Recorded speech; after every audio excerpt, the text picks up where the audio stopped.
no Evangelho de Mateus, capítulo 2, versículos 1 a 12. É um texto que nós vamos buscar o conhecimento de Deus, da revelação de Deus para as nossas vidas, para o nosso coração nessa noite. Mateus capítulo 2, versículos 1 a 12.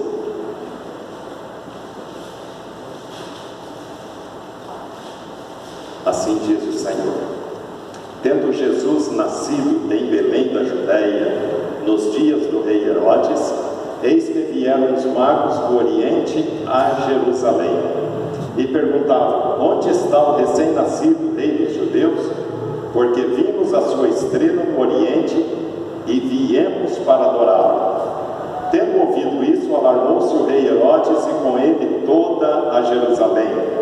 Então, convocando todos os principais sacerdotes e escribas do povo, indagava deles onde o Cristo deveria nascer.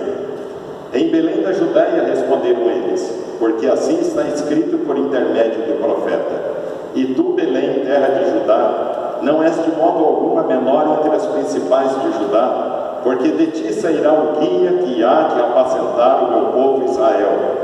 Com isso, Herodes, tendo chamado secretamente os magos, inquiriu deles com precisão quanto ao tempo em que a estrela aparecera. E enviando-os a Belém, disse-lhes: ide informar-vos cuidadosamente a respeito do menino, e quando o tiverdes encontrado, avisai-me para eu também ir adorá-lo. Depois de ouvirem o rei, partiram. E eis que a estrela que viram no Oriente os precedia, até que chegando parou sobre onde estava o menino. E vendo eles a estrela, alegraram-se com grande e intenso júbilo. Entrando na casa, viram o menino com Maria sua mãe. Prostrando-se o adoraram e, abrindo os seus tesouros, entregaram-lhe suas ofertas: ouro, incenso e mirra. Sendo eles, por divina advertência, prevenidos em sonho para não voltarem à presença de Herodes, regressaram por outro caminho à sua terra. Que o Senhor nos abençoe, meus irmãos, para a nossa edificação e o conhecimento da Palavra de Deus, mais uma vez nessa noite. Nosso propósito nessa noite é trazer aos irmãos algumas indagações a respeito daquilo que é tradição a respeito dos magos e daquilo que é verdade acerca deles. Há muitas interrogações a respeito dos magos. A palavra magos, vem de uma língua semítica. Língua semítica, lá daquela época da Mesopotâmia, era falada na Mesopotâmia e Babilônia, que é aquela região árabe do norte, acima do Golfo Pérsico, onde estava o Jardim do Éden, pegando toda aquela região. É uma língua muito antiga, uma língua acadiana. Essas línguas semíticas porque vem de Sem. Os irmãos sabem quem foi Sem? Da história sagrada, quem foi? Um dos filhos de Noé. Noé tinha 3 filhos, Sem, Cão e Jafé. Os povos de Canaã são descendentes de Cão, e os semíticos, são descendentes de Sem. As línguas semíticas são até a Noé e os seus filhos, o mundo ainda falava uma língua apenas, mas depois da Torre de Babel, as línguas foram misturadas entre os povos, surgiram ali 3 ramificações de línguas que se multiplicaram na medida em que os povos se espalhavam sobre a terra. Hoje há centenas de línguas e dialetos falados pelo mundo inteiro. E essas línguas vão se multiplicando, e enquanto o mundo for mundo, elas continuarão se multiplicando pelo mundo afora.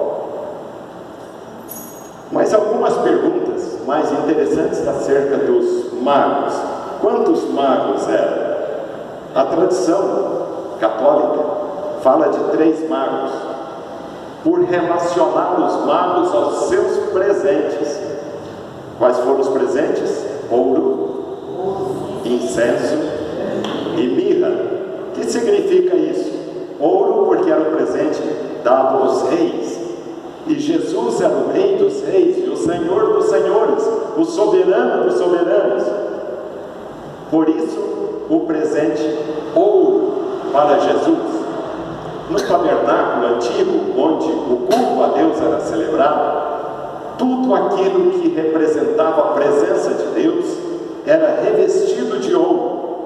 O lugar da presença de Deus era revestido de ouro, porque era o símbolo da presença de Deus. O melhor metal, o mais caro, a Deus, ao Senhor. Tudo que nós encontramos na palavra de Deus, que é requisitado de nós, é sempre o melhor da nossa vida, as primícias da nossa vida, as primícias da nossa atenção, do nosso coração, é sempre o melhor para o Senhor. Então o ouro representava a presença de Deus. A mirra. O que era a mirra? Ouro e incenso. Em primeiro lugar, antes da mirra, o incenso. O incenso representava o culto ao Senhor.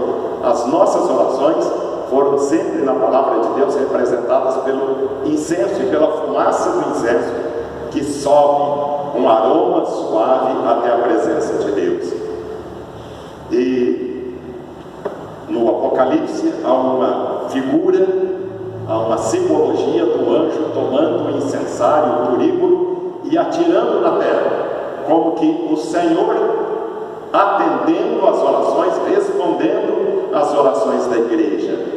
E o Senhor jamais deixa de responder às orações da sua igreja. E a mirra?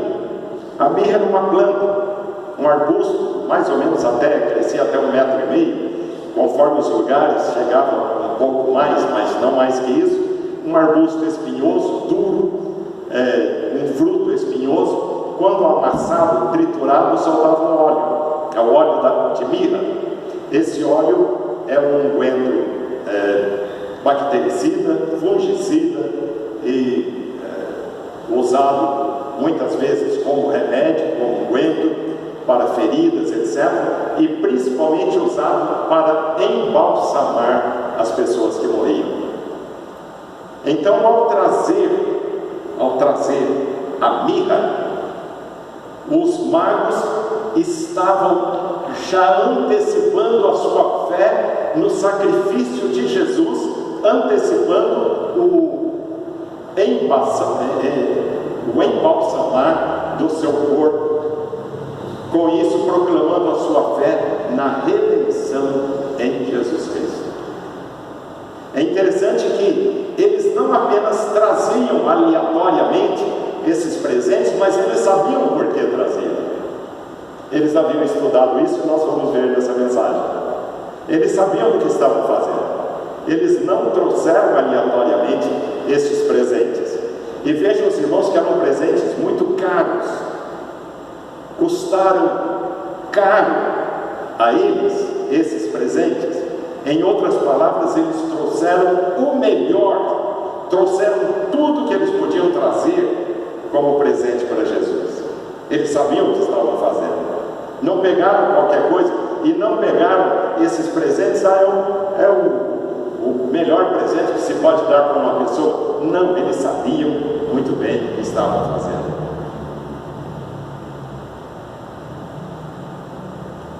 Saíram de uma distância para virem do Oriente, do Extremo Oriente, que era a região dos Medos e dos Persas, a região da Babilônia. Daquela região até a cidade de Belém, os irmãos têm ideia dessa distância? Em linha reta, são 880 quilômetros. atravessar todo o deserto árabe, e é uma grande extensão, e esse deserto não é em linha reta, mas é feito de dunas, de montanhas, de morros, que tinham que ser circundados, eles tinham que dar a volta. Então essa distância aumentava para cerca de 1.500 a 1.600 quilômetros.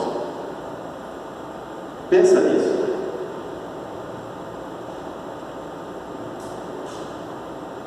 Qual era o transporte que esses homens tinham? Eles tinham um elefante. Na Mesopotâmia antiga era muito usado o elefante, muito usado. Em algumas épocas era mais usado que o camelo. Eles tinham elefante, eles tinham camelo, eles tinham os cavalos, eles tinham as mulas e mulos, os jumentinhos, e o que mais? Não tinham carros, não tinham motos, não tinham bicicletas, não tinham aviões, não tinham balões, não tinham nada disso. Então imagine os irmãos, alguém andar debaixo do sol quente durante o dia, chegava a 45 até 50 graus, e a temperatura caía quase 0 grau durante a noite. Viajar por 1.500 quilômetros, um percurso, se não parassem, se tudo corresse bem, eles demorariam cerca de 2 a 3 meses para fazer esse percurso. Isso conhecendo bem o caminho, não se perdendo pelo caminho. Mas que coisa! Os irmãos já leram todo o texto da palavra de Deus que fala sobre o nascimento de Jesus? Este texto nos mostra, meus irmãos, é o único texto das Sagradas Escrituras falando dos magos. Esse texto nos fala dos únicos homens que Deus tocou no coração para que empreendessem uma viagem tão grande, apenas para visitar, levar os presentes e adorar a Jesus. Mas espera um pouco, esses homens eram judeus? Não eram. Eram gentios, eram árabes. Mas como eles sabiam de Jesus? Sim, eles sabiam. Puxa vida, mas então quem eram estes homens? Primeiro, meus irmãos, eles não eram 3. A Bíblia não fala que eles eram 3, então nós não podemos afirmar. Não eram 3 magos. Podia até ser, mas não podemos afirmar que eram. Eles não eram reis também. Em nenhum momento a Bíblia menciona que eles eram reis magos. Não eram reis magos. Não vieram com coroas. Nada disso. Isso é lenda. É história das tradições antigas. Nada disso está na palavra de Deus. Não eram 3, não eram reis. Para quem eles trabalhavam? Essa pergunta é fácil, porque naquela época os magos, porque eram inteligentes. Essa palavra veio da palavra mágica, da língua acadiana, que quer dizer astrólogos, cientistas, pessoas que estudavam todas as ciências da época que eles pudessem estudar. Eram cientistas, os cientistas da época. Eles estudavam os astros, eles podiam orientar o povo, a nação, os reis, sobre o plantio, sobre a colheita, sobre o tempo, sobre as estações do ano. Eles eram os orientadores das pessoas. Os reis tinham dúvidas, tinham sonhos, tinham dúvidas acerca de qualquer conhecimento, mandavam chamar os magos e se orientavam com eles. Lembra do que aconteceu com Sadraque, Mesaque, Abednego e Daniel lá na Babilônia, na mesma região onde moravam esses magos? Eles ganharam a atenção do rei e também José do Egito, um dos filhos dos patriarcas, que foi até o Egito e ele ganhou a atenção do monarca do Egito por interpretar os sonhos. Era um dos magos, era considerado mago do Egito. Eram homens inteligentes. Eles trabalhavam, eram sustentados pelas autoridades do país, ganhavam sim muito dinheiro com o seu trabalho. Deviam ser esses homens que vieram uma comitiva, os melhores magos do Oriente, que não deviam ser muitos. Agora, os irmãos observaram na palavra de Deus que Herodes mandou chamá-los à sua presença e perguntou a eles, inquiriu deles a data exata em que a estrela aparecera a eles no Oriente. E logo depois que os magos se retiraram, porque eles ofereceram seus presentes, imediatamente foram embora. Eles tinham uma longa viagem de volta. Herodes mandou matar logo em seguida todas as crianças de Belém e dos arredores de Belém, diz a Bíblia, de 2 anos para baixo. Isso significa o quê? Que quando Herodes inquiriu deles, perguntou a eles acerca de quando a estrela apareceu, Herodes ficou sabendo que a estrela aparecera aos magos do Oriente 2 anos atrás, ou quase 2 anos atrás, e não naquela época imediata. Mas por que esses magos demoraram 2 anos para irem até Jesus?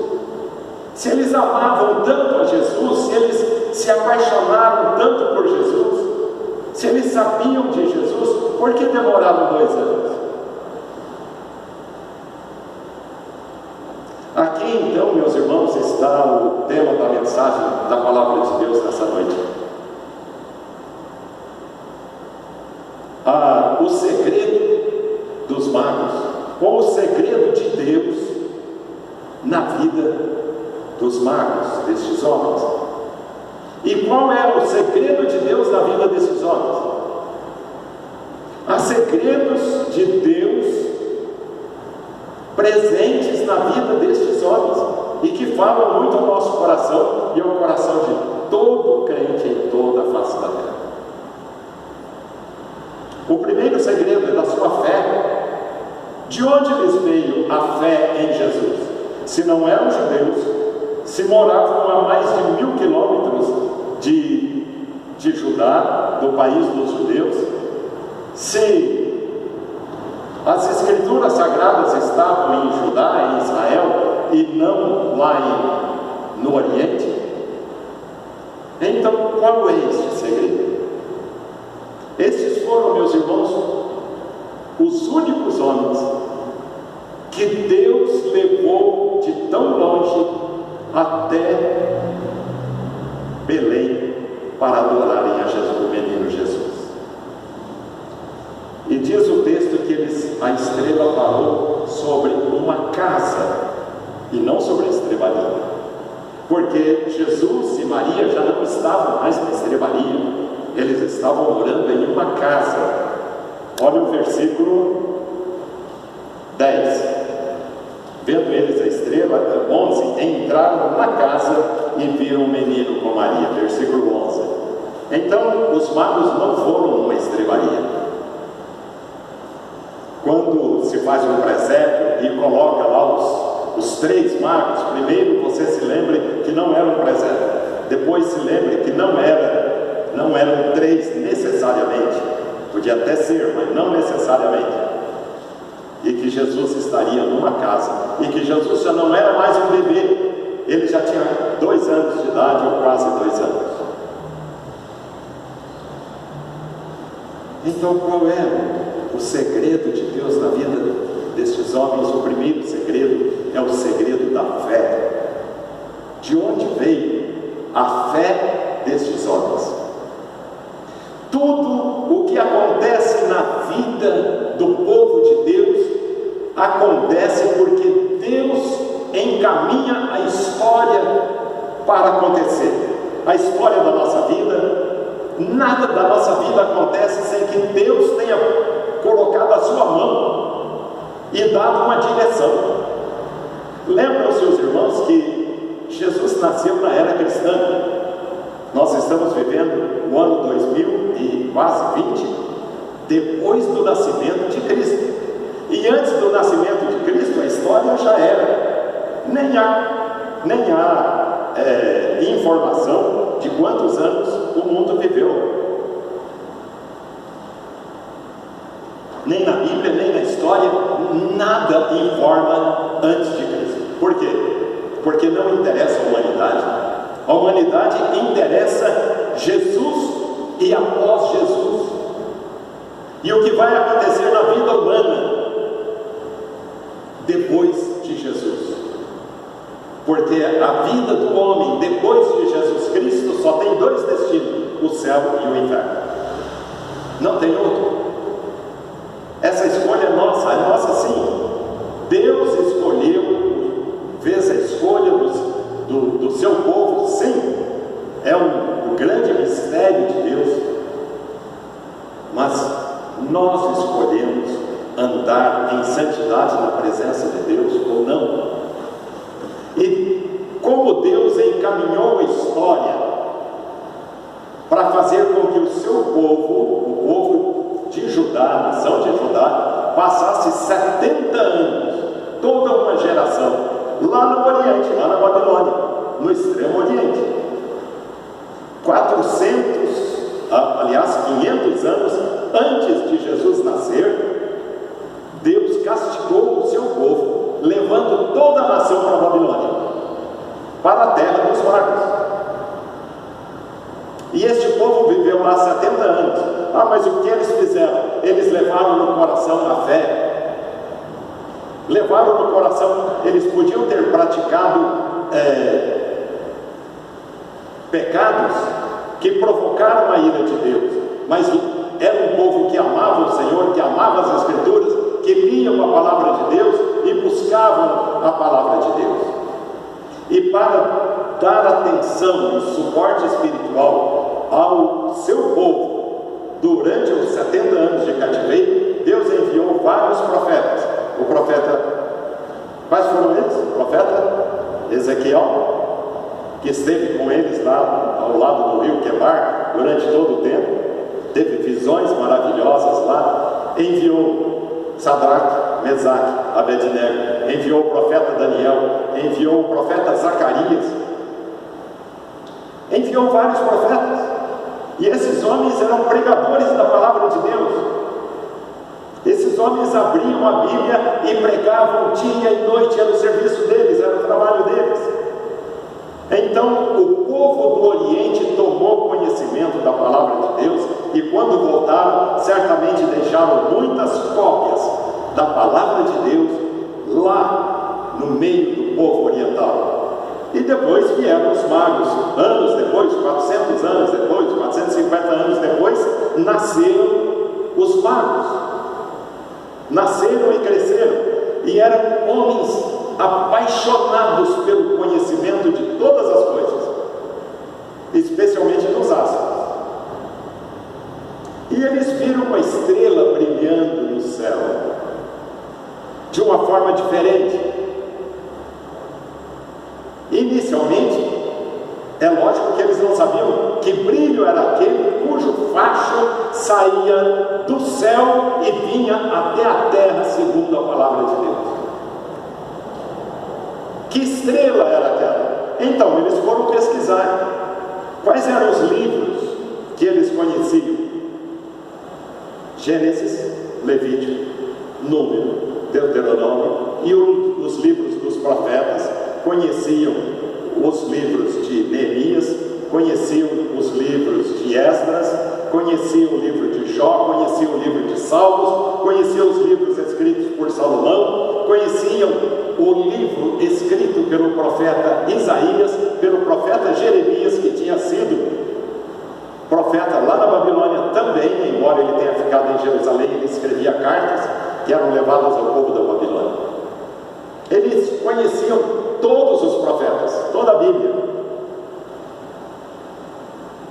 Certamente, quando viram aquela estrela, disseram entre eles: alguma coisa tem relação com a palavra de Deus.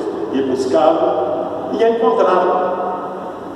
Buscaram e encontraram. No livro de Números, capítulo 24, verso 17, nós encontramos uma profecia de que essa estrela apareceria um dia.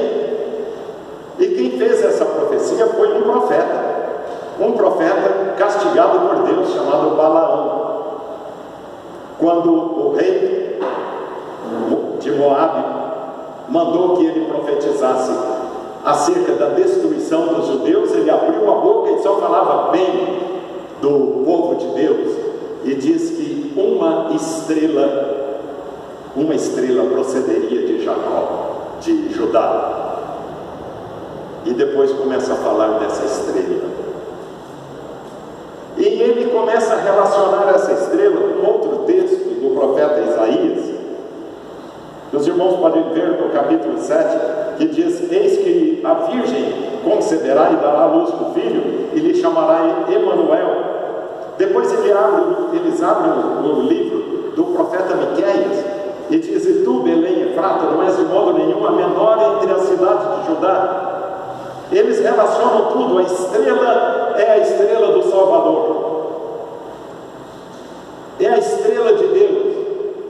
E aquele Messias que salvaria o mundo dos seus pecados, que o povo de Judá, o povo judeu, proclamou aqui entre nós, na Babilônia, no extremo oriente, é o rei dos judeus que está para nascer, que deve ter nascido. A sua estrela apareceu. Juntaram todos os conhecimentos e relacionaram tudo isso a Jesus. É o segredo da fé, provocado por Deus, pelo Pai, que estabelece no mundo todas as providências quando Deus quer que alguém conheça Jesus como seu Filho e como Salvador.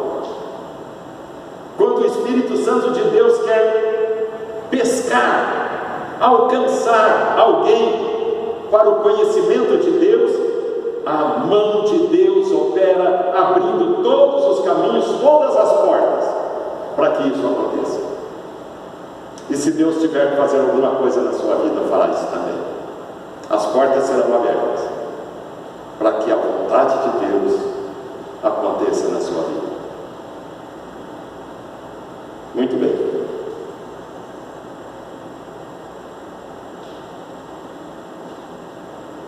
Estes homens, meus irmãos, conheceram na palavra de Deus toda a revelação de Deus, da criação, a revelação acerca dos céus, da terra, das estrelas, a história dos homens, a história do dilúvio, as promessas de Deus.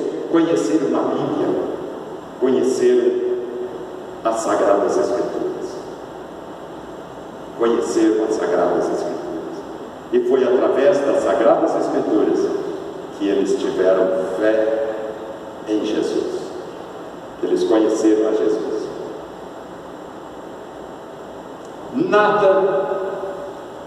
Nada acontece na vida do crente em Cristo Jesus para crescimento espiritual da sua alma e para fortalecimento da sua fé que não seja o conhecimento das Sagradas Escrituras. Josias, o rei Josias, ele começou a reinar com 8 anos de idade. Quando ele tinha 15 anos, de 15 para 16 anos, alguém achou no templo, que estava abandonado há muitos anos, o rolo do livro da lei, que era o livro de Moisés, e trouxeram até ele. E ele mandou que um dos escribas desenrolasse aquele livro e lesse, e ele tomou conhecimento da palavra de Deus naquele momento. E ele era rei do reino do sul, rei de Judá. E ele mandou então que o escriba se colocasse. Isso está lá no capítulo 8 de Neemias. Em todo o capítulo 8 há uma descrição da leitura que os escribas fizeram diante de uma das portas da cidade de Jerusalém.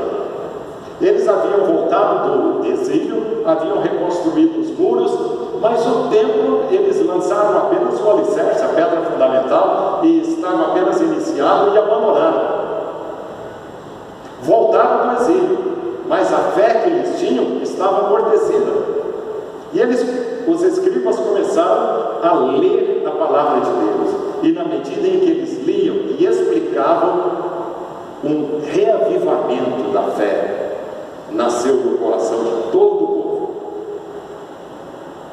E o reavivamento, o avivamento espiritual foi tão grande que em pouco tempo, poucos anos, eles reconstruíram todo o templo de Salomão. E foi uma bênção, foi uma festa entre eles, porque o culto a Deus foi restabelecido nas terras de Israel, tudo pelo conhecimento da palavra de Deus. Moisés, quando o povo chega cansado, resmungando e reclamando de tudo o que acontecia com eles e pelo caminho, Moisés parou à margem do Jordão, terminou de escrever o livro de Deuteronômio e fez 4 longos discursos diante do povo de Deus e explicou a palavra de Deus a eles. E o reavivamento da fé daquele povo novamente nasceu nos seus corações por causa da leitura da palavra de Deus. Por causa da leitura da palavra de Deus. Isso sempre aconteceu no meio do povo de Israel, de Judá. Então o anjo os orientou para que fossem para o norte, e eles foram para a cidade de Nazaré e lá ficaram. Foram os recursos materiais que José certamente teve para reconstruir a sua marcenaria e retomar a sua produção. Veja como nada acontece fora dos planos de Deus, das rédeas de Deus, dos caminhos de Deus. E é assim na vida do povo de Deus, na nossa vida, na sua vida e na minha vida. Nada acontece fora das rédeas de Deus.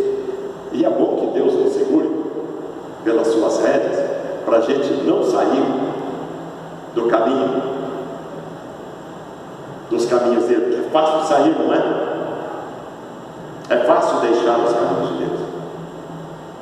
Essa alegria, e diz a palavra de Deus aí no verso 10, que eles mostraram grande e intenso júbilo. Mas eles estavam tão cansados. Quando as escrituras falam de grande e intenso júbilo, está falando de cantar, de pular de alegria, de chorar, porque os árabes até hoje eles são muito escandalosos.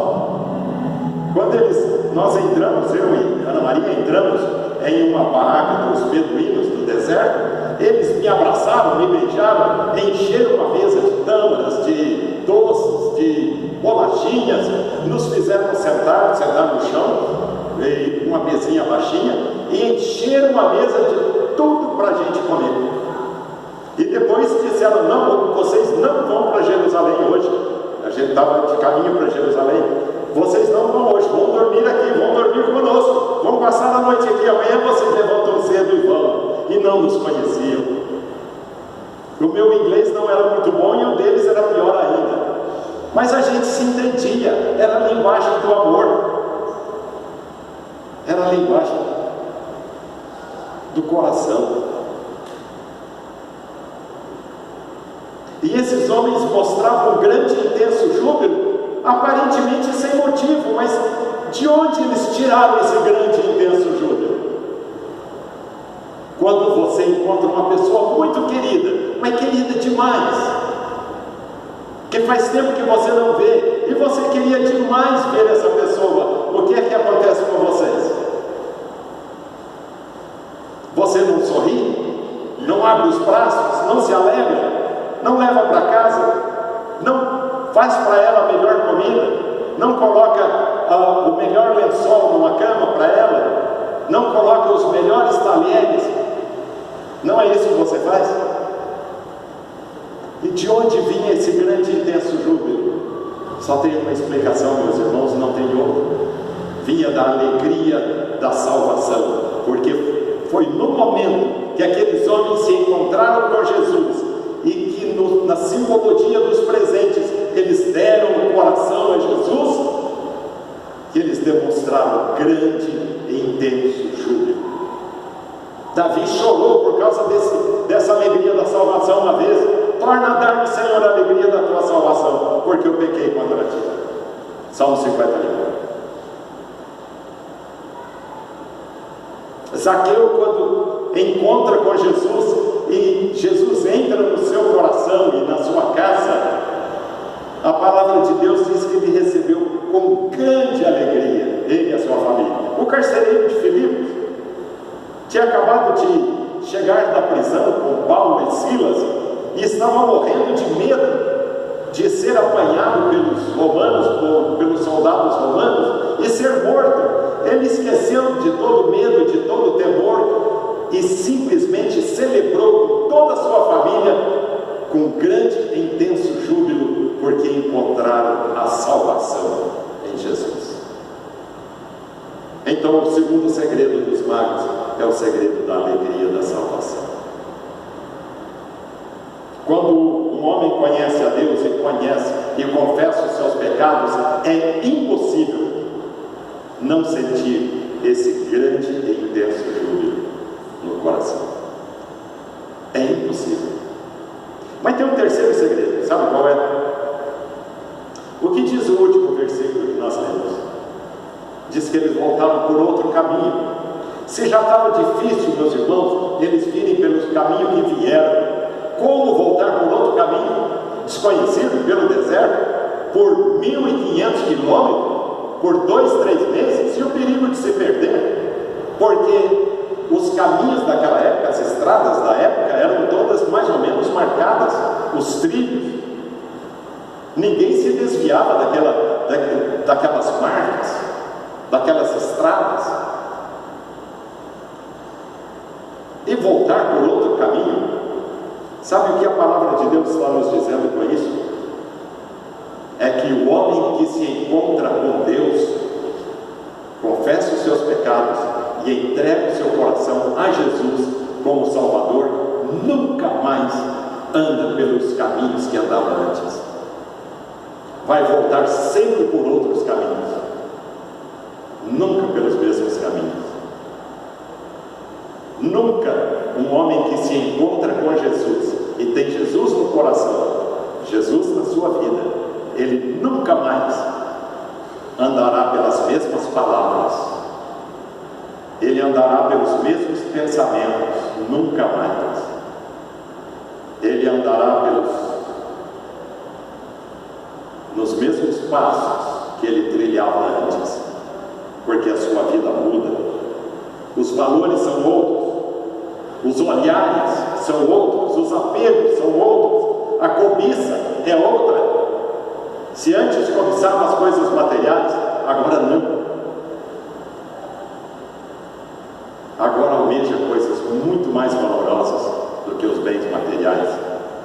E essa divina advertência, que a palavra de Deus fala nesse versículo, por divina advertência, eles voltaram por outro caminho. Essa divina advertência está na palavra de Deus para todos nós. Ela ocupa o centro das mensagens de Paulo, de Tiago, de Pedro e do apóstolo João. A nova vida em Cristo Jesus. Efésios capítulo 4, verso 24, Paulo resume toda esse centro das suas mensagens e das mensagens do Novo Testamento. E vos revistais do novo homem criado segundo Deus em Cristo Jesus.